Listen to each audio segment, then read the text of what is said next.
Hello students, कैसे हैं बेटा आप लोग सभी।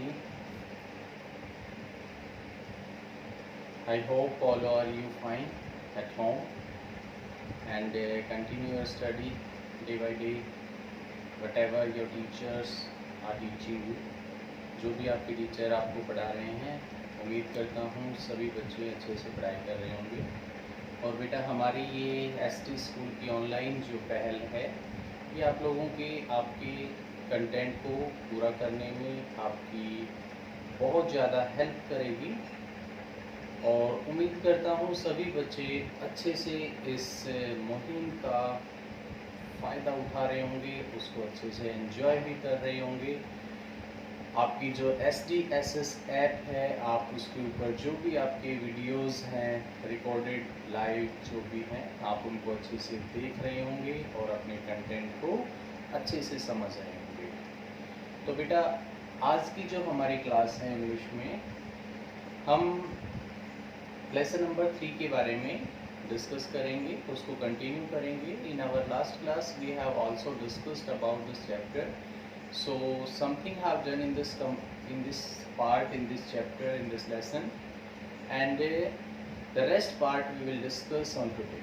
ठीक है, बाकी का जो पार्ट है आज हम करेंगे। और आप लोगों को ध्यान होगा लास्ट वीडियो में हमने इस चैप्टर के बारे में पढ़ा था, and I also told you that it's a very interesting and important chapter of your literature. आपकी लिटरेचर की बुक जो है हॉर्नबिल, उसका बहुत ही इम्पोर्टेंट चैप्टर है, बहुत इंटरेस्टिंग चैप्टर है। ठीक है, the name of the chapter is discovering Tut the saga continues. इस चैप्टर का जो नाम है, टाइटल है, आप देख पा रहे हैं, I have written here discovering Tut the saga continues and the name of the writer is A.R. Williams. ठीक है, इसके जो राइटर हैं A.R. विलियम्स हैं।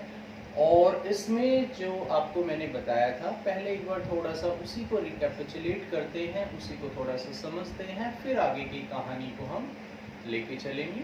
ठीक है ना, तो पढ़ने पढ़ाने का काम शुरू करें। All are you ready? सभी बच्चे तैयार हैं? चलिए बेटा देखिए, इसमें बिल्कुल ध्यान से समझिए, सारे पॉइंट अच्छे से क्लियर होते चले जाएंगे। We are discussing about the chapter discovering tet. Last class we have discussed something, that part is now continue. So इस चैप्टर में क्या होता है, जो राइटर है टट नाम का जो राजा होता है, ठीक है ना, उसका पूरा नाम टटन खामुन था। ठीक है ना, टूटन खामुन जो है उसका पूरा नाम था, और इसमें इसे टट के नाम से जाना जाता है। एंड यू विल सी, आपने जाना इसमें और जानोगे इसमें, देखेंगे क्या देखेंगे इसमें कि जो हमारा ये इजिप्ट कंट्री है, उसमें इजिप्ट या मिस्र आप कह सकते हैं हिंदी में, वो मम्मीज़ के लिए अपने आप में फेमस है। ठीक है ना, बहुत सारे जो राजाओं की, बहुत सारे पुराने जो किंग्स हैं, उनकी जो फेमस हुए हैं, बहुत सारी मम्मी मिली है वहाँ पे। ठीक है ना, और उसमें जो किंग टट है उसकी मम्मी अपने आप में फेमस है। ठीक है ना, तो इसकी भी खोज की गई, इसको निकाला गया, ढूंढा गया। तो राइटर इसके बारे में बताता है कि वाई इट इज़ फेमस, क्यों ये फेमस हुई। बहुत सारी मम्मी इसको निकाला गया, खोजा गया था, ढूंढा गया। ठीक है ना, आर्कियोलॉजी जो डिपार्टमेंट है हमारा, पुरातत्व जो विभाग है, वो इस तरह की जो पुरानी जो एंटिक्विटीज़ होती हैं, पुरानी जो एंटिक्स होती हैं, उन चीज़ों को सर्च करता है, ढूंढता है, उनके बारे में इंफॉर्मेशन कलेक्ट करता है। ठीक है ना, तो एक जो किंग टट है उसकी मम्मी को निकाला गया, उसके बारे में डिस्कस किया गया, उसके बारे में देखा गया। ठीक है ना, और इसके बारे में जो कुछ हमारे पास राइटर ने इंफॉर्मेशन दी है, आप कह सकते हैं ये अपने आप में सबसे फेमस मम्मीज में माना जाता है इसको सब। ठीक है ना, कहता है कि व्हेन ही वाज डाइड, जब ये राजा इसकी डेथ हुई थी तो वो टीनेजर, एक टीन एज में था, एक छोटी एज में था, यानी बचपन की अवस्था में उसकी मृत्यु हो गई थी उसे। अब उसकी मृत्यु हुई या किसी ने मार दिया था, वो उसके बारे में बाद में पता चलता है क्या हुआ था उसका, क्या नहीं हुआ था। तो कहता है इसकी ये जो मम्मी थी, जब इसको दफन किया गया तो कहता है आज से लगभग 3300 साल पहले की बात है, ठीक है ना। उसके बाद कहता है 1922 के अंदर 1922 के अंदर क्या हुआ था कि जो हावर्ड कार्टर थे उन्होंने क्या किया था, इसकी मम्मी को खोज निकाला था। यानी इसकी डेथ हुई थी 1922 में, और 3300 साल पहले इसको दफन किया गया था, और 1922 में हावर्ड कार्टर ने इसकी मम्मी को खोज निकाला था। उसके बारे में कुछ फैक्ट हमारे सामने आए थे। तो वो क्या बताता है उसमें, जो हमने पढ़ा था वो ये था कि 3300 साल पहले इसकी डेथ हुई थी। हावर्ड कार्टर ने 1922 में इसको निकाल लिया था, और फिर कहता है इसके बारे में सर्च की गई थी, इसके बारे में ढूंढा गया था, और 5 जनवरी 2005 के अंदर दोबारा से इसको 1922 के बाद दोबारा से इसको निकाला गया था, क्योंकि जब 1922 में हावर्ड कार्टर ने इसे निकाला था उसके पास इतनी सारी टेक्नोलॉजी नहीं थी जिससे कि वो उस चीज़ों को जान सके, उनके बारे में पता लगा सके। क्या कहता है, पहले इसको समझिए। कहता है अब बात कर रहा है कि कब की, 5 जनवरी 2005 के अंदर। कहता है जब उसे दोबारा से ढूंढा गया, दोबारा से निकाला गया, तो उसके बारे में इसकी बात बता रहा है। और कहता है इसमें जब पता चला तो इसकी 26 फीट अंडरग्राउंड जो उसका पूरा मकबरा बना हुआ था, जो कि रॉक कट करके किया गया था, ठीक है ना। उसमें से रॉक को कट किया गया था और उस मकबरे से उसे बाहर निकाला गया था, जिसकी गहराई कितनी थी, 26 फीट थी, ठीक है ना। और इसे वैलीज ऑफ किंग्स, राजाओं की वैली जो है उसमें दफनाया गया था, वहां से इसे निकाला गया था और इसका सीटी स्कैन किया गया था, ठीक है ना। कब, 2005 के अंदर, ठीक है। उसके बाद कहता है इसमें जब ये इसका सीटी स्कैन किया जा रहा था तो कहता है बहुत तेज हवाएं चलने लगी थी, आंधी आने गई थी, जिससे था कि ये जो है इस राजा का, इसका तट का जो है ये एक श्राप है, ठीक है ना, कर्ष है, जिसके कारण इस तरह से हुआ, ठीक है। उसके बाद आगे क्या कहता है इसमें, 1922 में, इससे पहले की बात बता रहा है। अब किसकी, हावर्ड कार्टर की बात बता रहा है, ये पहले की, ठीक है ना। इसने जब इसको निकाला था हावर्ड कार्टर ने, तो इसने जब इसे देखा था तो इसे कहता है इसको 3 जो श्राउड थे इस तरह से, इनके अंदर उसे रखा गया था। पहले एक था, उसके अंदर दूसरा श्राउड, फिर तीसरा श्राउड, और इसके अंदर तीसरे श्राउड के अंदर जो है उसकी मम्मी को रखा गया था। इसने पहले को हटा दिया था, किसने, हावर्ड कार्टर ने, उसको देखने के लिए। फिर उसको दूसरे को हटाया, यहाँ पे उसे काफी चीजें मिली थी, ठीक है, जो कि डेली रूटीन की चीजें होती है। और इसकी जो मम्मीज थी पूरी गोल्ड लेडन थी, पूरी सोने से लदी हुई थी। फिर उसके बाद दोनों को हटाने के बाद जब थर्ड को हटाया गया तो उसने देखा कि एक इस तरह की जो फ्लूइड टाइप में, लिक्विड टाइप में जो चीज़ थी, बाद में जो बहुत सख्त हो गई थी, और उसका पूरा फेस और बॉडी के जो पार्ट्स थे इधर के सारा गोल्ड में था, जिसको वो हटा नहीं पाया। उसने उसे क्या किया था, he wants to remove that things, so she did a lot of effort but he was not able to remove that mummy from this shroud, ठीक है ना। उसे छेनी हथौड़ी से अलग करने की कोशिश की। even he also put out it into the sunlight, उसने उसे सनलाइट में भी रखा कि that it will melt and it, वो क्या करेगा, उसे मेल्ट होने के बाद उसे निकाल लेना, but it was not possible, ठीक है ना। अब जो हावर्ड इसने क्या किया था, इसके लिए प्रॉब्लम ये थी कि he was not able to find the informations because he was not able to put out that mummies from this shroud, वो उसको बाहर नहीं निकाल पाया था। and he can't leave that in same condition because he thought that thief जो है वो क्या करेंगे, उसे उठा ले जाएंगे, किसके लिए, गोल्ड के लिए। सो उसने उसे दोबारा से उसी हालत में बंद करके वापस रख दिया था, ठीक है ना। उसके बाद कहता है जाही हवास नाम का जो एक कहता है मम्मी प्रोजेक्ट का जो सीनियर था, हेड था मिस्र के अंदर, उसने हावर्ड कार्टर को ब्लेम भी किया था दैट कि उसने इन एक्टिविटीज जो हैं उसको हार्म करने की कोशिश की है, ठीक है ना। बट इसके पास और कोई चारा भी नहीं था, ठीक है। अब वो दोबारा से उसको क्या कहता है 2005 में निकाला गया है, ठीक है बेटा। शुरू में हमने देखो ध्यान से समझना चैप्टर का पार्ट क्या है। स्टार्टिंग जब चैप्टर हुई तो हमने बात की इसमें 2005 की, उसमें बताया गया इसे निकाला गया, उसे सीटी स्कैन हुआ, 26 फीट उससे निकाला गया, रॉक कट मकबरा था, उसको जब निकाला जा रहा था आंधी वगैरह चल रही थी।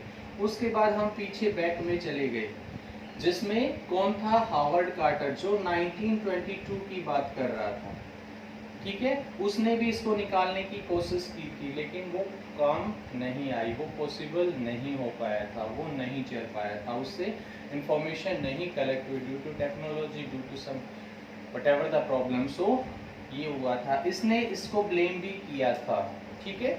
अब यहाँ तक हम कर चुके थे। Now we will continue the next part. इससे आगे का जो पार्ट है हम उसको ध्यान से समझेंगे। यू विल सी दिस, इसको ध्यान से देखिए। अब देखो आगे की जो बात बता रहा है, कहता है यहाँ से अब हम दोबारा वापस इसी जगह पे आएंगे और टट की जो मम्मी है उसके बारे में और डिटेल जानेंगे। राइटर ने और कुछ इंफॉर्मेशन आपको दी है, यहाँ तक तो उसकी पूरी जानकारी आपको इतनी मिली। अब उसके बारे में और क्या नई चीजें थी। कहता है टट के टाइम में जो लोग थे बहुत ही वेल्दी होते थे, and they thought that after death, कहता है in Tut's time people were wealthy and they thought that after the death man will go into the next journey। Death के बाद आदमी क्या करता है, अपनी अगली यात्रा पे जाता है, and it will be also good, so that's why they give to him so many important things। वो उन्हें क्या करते हैं, बहुत सारी इंपॉर्टेंट चीजें जो कि डेली रूटीन्स में उनके यूज होने वाली हैं, according to their wealth, according to their status. So you can say that Tut was a king, so he was very wealthy, so a lot of things were there with the mummy of Tut। टट की mummy के साथ बहुत सारी चीजें मिली है, उसमें कुछ नाम बता रहा है और वो क्या कहता है, उसमें कहता है precious collars, inlaid necklace, bracelet, कहता है ब्रेसलेट, नेकलेस, और उसके बाद कहता है rings, amulets, ceremonial aprons, sandals, sheaths for fingers and toes, toes की जो मतलब पैर की उंगलियों की, हाथों की उंगलियों की जो रिंग्स टाइप में होती हैं वो चीज़ें। उसके बाद कहता है इस तरह से वो सारी चीज़ें मम्मी के साथ रखी गई थी। You can also get the question that which type of the things were also with the Tut's mummy, कौन सी चीज़ें थी उसकी मम्मी के साथ। उसके बाद कहता है to separate all these things Carter man remove the mummy's hands every major joint, they resemble the part of living wooden box, they use pads in order to conceal the damage rests now। कहता है ये सारी चीजें इसकी mummy के साथ मिली और quarter ने कोशिश भी की थी इन चीजों को हटाने की इस मम्मी के साथ, बट वो नहीं हो पाया, ठीक है ना। अगला पॉइंट क्या है कि टट के टाइम में कहता है लोग बहुत वेल्दी होते थे और दे थॉट दैट, वो सोचते थे, क्या सोचते थे वो, कि आफ्टर डेथ, डेथ के बाद, मृत्यु के बाद आदमी अपनी नई यात्रा शुरू करता है और वो नई यात्रा भी इस यात्रा की तरह एक अच्छे वे में जानी चाहिए, जिसके लिए वो अपने बेस पे, अपने स्टेटस, अपनी वेल्थ के अकॉर्डिंग रोजमर्रा की जो चीजें हैं वो उनके साथ बेचते थे, जिसमें टट के साथ भी बहुत सारी चीजें मिली थी। एक बार फिर बता देता हूँ वो चीजें कौन कौन सी थी। कहता है उसमें प्रीसियस कॉलर्स थे, inlaid necklace, bracelets, rings, amulets, ceremonials, aprons, sandals and sheath for his fingers and यानी फिंगर्स की और टोज की जो है उसके लिए रिंग्स टाइप में ये चीजें मिली। उसके बाद कहता है कार्टर ने इनको अलग करने की कोशिश की बट पॉसिबल नहीं हो पाया था। समझ रहे हैं? Yes. See the next point. उसके बाद कहता है recent detail at great change has come into the archaeological technologies. कहता है बाद में टाइम के साथ साथ 1922 की बात करता है, फिर 1968 में आ जाता है। कहता है इतने सालों में, लगभग 40 इयर्स अराउंड की वो बात करता है। आर्कियोलॉजी डिपार्टमेंट में या आर्कियोलॉजी के अंदर क्या हुआ था, काफी सारे टेक्निक्स जो थी, टेक्नोलॉजी थी, इम्प्रूव हो गई थी, ठीक है ना। इसीलिए क्या कहता है उसमें, beneath the region that has hardened over its chest, the breastbone and front ribs are missing, कहता है 19, एक बार फिर ध्यान से समझना है, उसमें 1922 हार्वर्ड कार्टर ने उसको किया था, फिर आ गया 2005 में, लेकिन कहता है 1922 के बाद एक बार फिर हार्वर्ड कार्टर की खोज के बाद एक बार फिर 1968 में 1968 में लगभग 40 इयर्स के बाद जब टेक्नोलॉजी थोड़ी सी इंप्रूव और हो गई थी इस ईयर से, तो उसके बारे में उसका सीटी स्कैन किया गया था, उसको जाना था, तब एक नई चीज जो है सामने निकल के आई थी। और वो क्या थी कि इस जो टट जो राजा था, इसकी जो अचानक डेथ हुई थी, शायद वो डेथ नहीं थी, वो मर्डर था। शायद वो डेथ नहीं थी, वो मर्डर था। क्यों? क्योंकि उसकी जो मम्मी थी, उसकी जो बॉडी थी, इसमें पाया गया कि इसका जो चेस्ट का जो पार्ट है, चेस्ट के नीचे का जो रिब केज होती है, ठीक है ना, रिब केज, और दूसरी चीज इसमें बता रहा है इसमें ब्रेस्ट बोन, ब्रेस्ट बोन और रिब की जो थी वो पार्ट मिस था, जिसके कारण पता चला, इसमें लगा कि उसकी डेथ नहीं, नेचुरल डेथ की बजाय उसका मर्डर हुआ था, क्योंकि उसकी अचानक से डेथ बताई जा रही थी, ठीक है ना। और ये क्वेश्चन था कि व्हाट हैपेंड विद दैट, कि उसके लिए ये हिस्ट्री में क्वेश्चंस, बार बार ये क्वेश्चंस हुआ कि भाई ऐसा क्या हुआ, किस तरह से उसकी डेथ हुई, ठीक है। उसके बाद कहता है इसीलिए इसकी डेथ जो हिस्ट्री के अंदर एक बहुत बड़ा इवेंट माना जाता है। उसके बाद कहता है अब थोड़ा सा क्या करता है, इसकी फैमिली के बारे में राइटर आपको बता देता है, ठीक है ना, ध्यान से समझना। इसके फादर कौन थे, किस तरह से था, उस चीज को समझिए, हर एक एक पॉइंट को हम समझते चल रहे हैं। तो इसकी फैमिली के बारे में अगर हम बात करें तो कहता है एमेनहटोप, ठीक है ना, एक बार मैं नाम लिख देता हूं, एमेनहटोप थर्ड था, फिर यही फोर्थ आया, ठीक है। एमेनहटोप थर्ड जो है टट्स फादर और ग्रैंडफादर, कहता है ये जो थर्ड था ना, हेटोप है यहाँ पे, एमेनहोटेप जो था, ये टट जो राजा था उसके ग्रैंडफादर थे या फादर थे उसमें। कहता है ही वाज अ पावरफुल फेरो, फेरो उस टाइम राजा को कहा जाता है, क्वेश्चन आपका मिल सकता है, ठीक है ना। पावरफुल था, उसने लगभग 4 दशक तक, 4 डिकेड्स तक उसने राज्य किया था। और कहता है उसके बाद जो है इसका बेटा एमेनहटोप फोर्थ यहाँ पे आया, ठीक है। ये टट का जो ग्रैंडफादर था, उसके बाद इसका जो फादर है वो यहाँ पे आया। उसके बाद कहता है he started one of the strangest period in his life, he made his people worship Aten the sun god। और इसने आने के बाद थोड़ा इसमें चेंज हुआ, और इसने क्या किया कि इसने एटन नाम का जो गॉड था, इनका मानना था, इसका मानना था कि एटन जो गॉड है, एटन की पूजा करने के लिए लोगों को प्रेरित किया था इसने। और एटन कौन था उसमें, worship Aten the sun god, इसे कहा जाता है, एटन को क्या माना जाता है, द सन गॉड। फिर से एक बार पॉइंट समझिए, एमेनहटोप थर्ड जो था ग्रैंडफादर थे किसके, टट के। उसके बाद इसने 4 दशक तक, 4 डिकेड्स तक शासन किया था, कितने डिकेड, 4 डिकेड तक। उसके बाद कौन आता है, ये फोर्थ, उसका फादर आता है, जिसने थोड़ा सा अपने हिस्ट्री में चेंज किया, ठीक है ना, कुछ बदलाव लेके आया, और इसने एटन द सन गॉड की पूजा करने के लिए लोगों को कहा। और उसके बाद कहता है इसने क्या किया, एमेनहटोप फोर्थ ने अपना नाम भी चेंज कर लिया, और इसने अपना नाम रख लिया एखेंचन। इस एटन के नाम पे इसने अपना नाम रखा, और वो नाम हम बता रहे हैं यहाँ पे, एखेंचन जो है इसने अपना नाम रखा। किसने, एमेनहटोप फोर्थ ने एटन गॉड की पूजा करने के लिए, सन गॉड की पूजा करने के लिए कहा, and he change his name Akhenaten, ठीक है। उसके बाद कहता है इस एखेंचन का मतलब था द सर्वेंट ऑफ गॉड, भगवान का नौकर।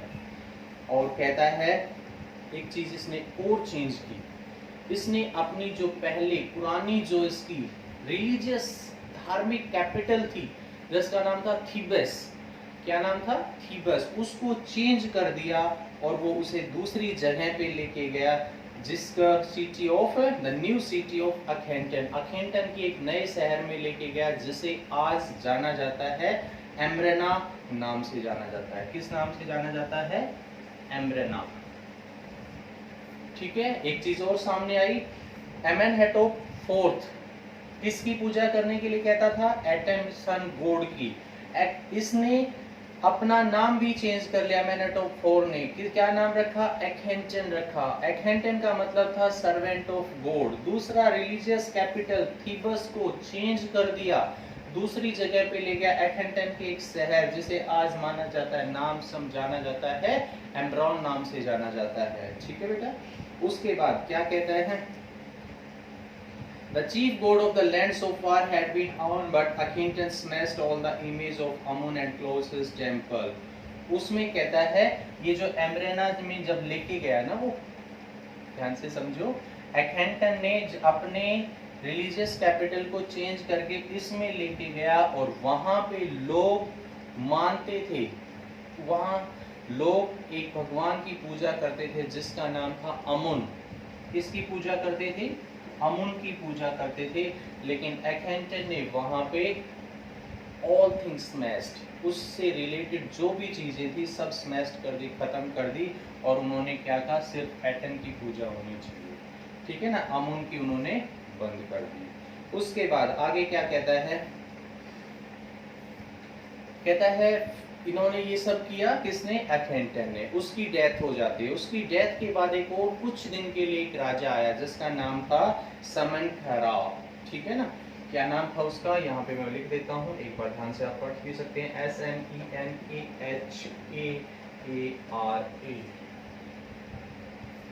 ठीक है ना, समन के खारा। ठीक है ना, ये राजा आया, ये कुछ दिन तक रूल किया। ये राजा बिल्कुल भी पावरफुल नहीं था और कुछ नया नहीं किया इसने। उसके बाद कहता है जो राजा आया वो था कौन? टुटनखामुन। कौन राजा आया? वो टुटनखातेन, इसका बेटा टुटनखातेन, खामुन नहीं, टुटनखातेन जो है वो राजा है, यानी जैसे टट के नाम से जाना जाता है। इसका नाम क्या था? टुटनखातेन। एक बार थोड़ा सा इरेज करके मैं नाम लिख देता हूँ, आप लोग स्पेलिंग वगैरह देख सकते हैं। थोड़ी सी डिफिकल्ट स्पेलिंग है, आपके पास बुक होगी आप उसमें भी देख लेंगे। तो इसके बाद कहता है जो समनखेरा ये राजा आया था, इसके बाद जो राजा आया उसका नाम था टुटेनखातेन, जिसे टट के नाम से जाना गया है। ठीक है ना, क्लियर है? उसके बाद क्या कहता है?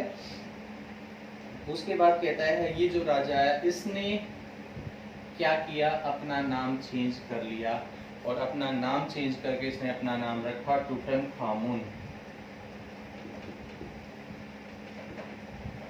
टुटनखामुन यानी लिविंग इमेज ऑफ अमुन।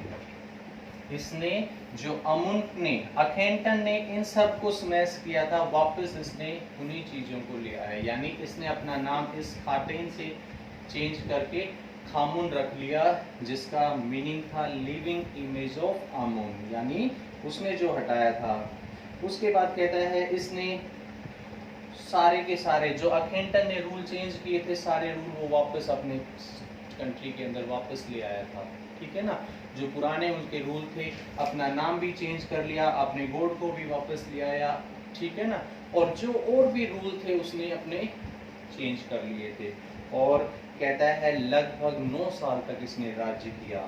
ठीक है, और एक दिन 9 साल के बाद अचानक से बिना कोई उम्मीद, किसी को कुछ नहीं पता, और उसकी डेथ हो जाती है। ठीक है, और कहता है उसकी डेथ के बाद उसकी मम्मी को दफना दिया जाता है और लोग उसे भुला देते हैं। ठीक है ना, उसके बाद कहता है जब 2003 में इजिप्टियन मम्मी प्रोजेक्ट शुरू हुआ। क्वेश्चन है ये, इजिप्टियन मम्मी प्रोजेक्ट कब शुरू हुआ था? 2003 के अंदर हुआ था और इसमें लगभग 600 मम्मीज को जो है ढूंढा गया था, उसका रिकॉर्ड मिला था, जिसमें किंग टट की जो मम्मी है वो भी एक फेमस थी। और इसे वापस अब अगर हम चलते हैं तो 2005 में इसकी मम्मी को किसके लिए, सीटी स्कैन के लिए निकाला गया था, ठीक है ना। और उसके बाद क्या होता है नाइट में, अब देखो वापस हम उसी जगह पे आ गए हैं बेटा। ये इस राजा के बारे में थोड़ा सा पढ़ लिया था,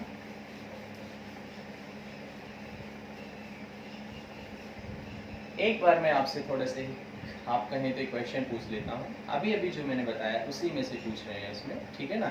आप प्लीज मेरे को कोऑपरेट करो और आंसर दो ना, ठीक है। सबसे पहला जो क्वेश्चन है आपका ये है कि इसमें आप मुझे ये बताइए कि जो टट राजा है उसके ग्रैंडफादर का नाम बता दो। क्या बात, अमेनहटोप थर्ड, वेरी गुड। किसने बताया, अमेनहटोप थर्ड जो है वो उसके ग्रैंडफादर थे। उसके बाद इसने कितने साल तक किया था भाई, 4 डिकेड यानी 4 डिकेड की बात कर रहा है, यानी 40 साल की बात कर रहा है। 40 इयर्स तक इसने शासन किया था अमेनहटोप थर्ड ने। उसके बाद फोर्थ आ गया था, है ना।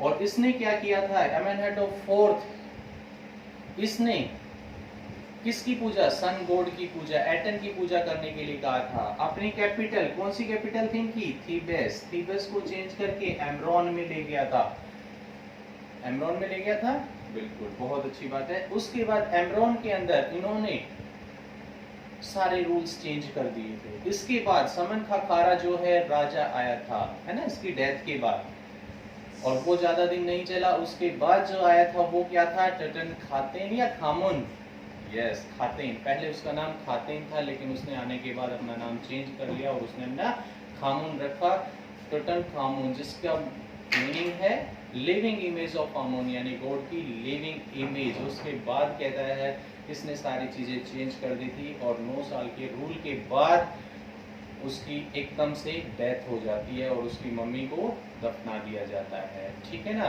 2003 इजिप्टियन मम्मी प्रोजेक्ट स्टार्ट हुआ। कब, 2003 में इजिप्टियन जो मम्मी प्रोजेक्ट था वो स्टार्ट होता है और उस प्रोजेक्ट में क्या किया गया था, लगभग 600 मम्मीज जो है उनको फाइंड आउट किया था। और कहता है यही वापस बात कर रहा है 2005 में इसकी जो सीटी स्कैन किया गया था नाइट टाइम में, उसको उस मकबरे से निकाला गया था। अब ध्यान से समझिए what happened when the CT scan was there. कहता है 2005 के अंदर उसकी मम्मी को मकबरे से निकाला गया था और कहता है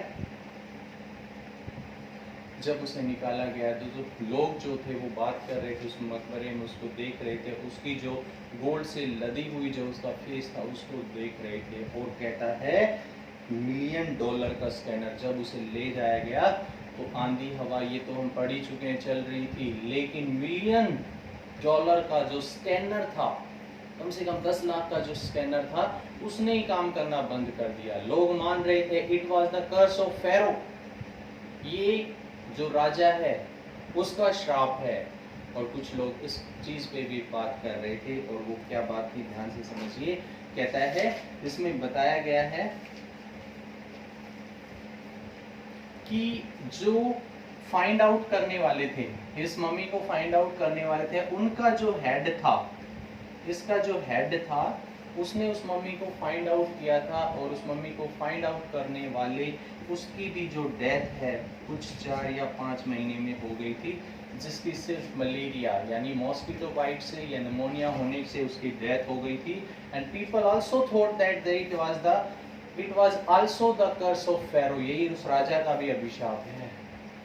लोगों का सिर्फ मानना था ये बस, ठीक है। उसके बाद क्या कहता है, उसे सीटी स्कैन के लिए लाया गया, उसका सीटी स्कैन हुआ, हर एक चीज़ को बारीकी से चेक किया गया और 3 आवर कम से कम 3 घंटे लगते हैं। और उसके बाद कहता है उसे 3 घंटे के बाद उसे वापस रख दिया जाता है, ठीक है।